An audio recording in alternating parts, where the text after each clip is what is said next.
Hello friends, अस्सलामुअलैकुम। मैं आपके सामने कहानी पेश करूंगी। मेरे कहानी का उन्वान है एक चोर की तौबा का अजीब वाक़या। मुझे उम्मीद है आप गौर से सुनेंगे। अरबी हिकायत है कि एक बादशाह अपनी जवान साला बेटी की शादी को लेकर बहुत फिक्रमंद रहता था। वो बरसों से नेक और इबादत गुजार दामाद की तलाश में था। एक दिन उसने अपने वजीर को बुलाया और कहा, किसी तरह मेरी बेटी के लिए मेरी रियाया में से एक इबादत गुजार दामाद को तलाश करके मेरे सामने पेश करो। वजीर ने अपनी फौज को शहर की जामा मस्जिद के गिर्द तैनात कर दिया और कहा, छुप कर देखते रहो। जो शख्स आधी रात को मस्जिद में दाखिल होगा उसे निकलने मत देना जब तक मैं ना आ जाऊं। एन इसी वक्त एक चोर चोरी के इरादे से घर से निकला और दिल ही दिल में सोचने लगा, क्यों ना आज शहर की जामा मस्जिद में जाकर चुराया जाए, वहाँ मस्जिद का कीमती सामान चुराया जाए। चोर जैसे ही मस्जिद में दाखिल हुआ, मस्जिद के इंतजामिया ने चोर से बेखबर होकर मस्जिद को ताला लगाया और अपने घरों को चल गए। फौजी दस्तों ने वजीर को अतला दी कि जब लगता है कोई इबादत गुजार आया है, मगर मस्जिद को ताला लग चुका है।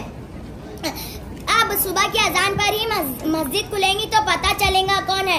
वजीर जल्दी से मस्जिद पहुंचा और सुबह की अजान का शहादत से इंतजार करने लगा ताकि अंदर मौजूद नेक इंसान को बादशाह के सामने हाजिर किया जा सके। जैसे ही मस्जिद खुली, वजीर दस्ते समेत अंदर दाखिल हुआ। चोर ये देखकर घबराया कि आज तो पकड़ा गया और जल्दी से नमाज की नियत बांध ली।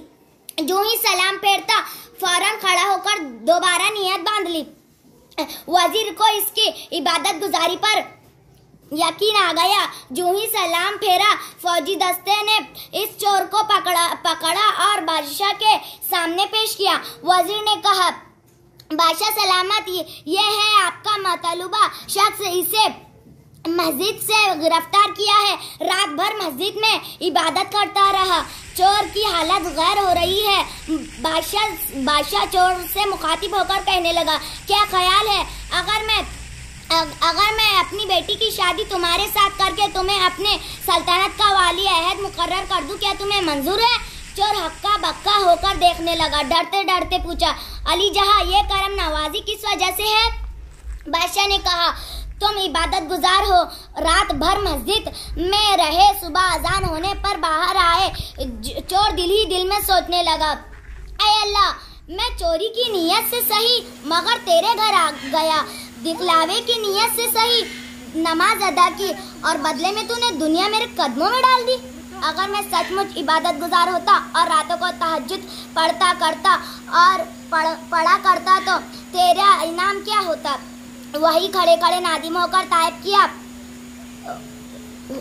खुश नसीब है वो लोग जिनका दिल इबादत में लगता है, अपने मालिक के सामने गिड़गिड़ाकर जिक्र करते हैं, आराम व बिस्तर को छोड़कर मसली पर खड़े होते हैं। क्या मुकाम होगा उन लोगों का, एक इंसान इसकी तस्वीर भी नहीं बना सकता। अल्लाह पाक हम सबको पक्का सच्चा इबादत गुजार बना दे। आमीन। अस्सलामु अलैकुम व रहमतुल्लाहि व बरकातुहू।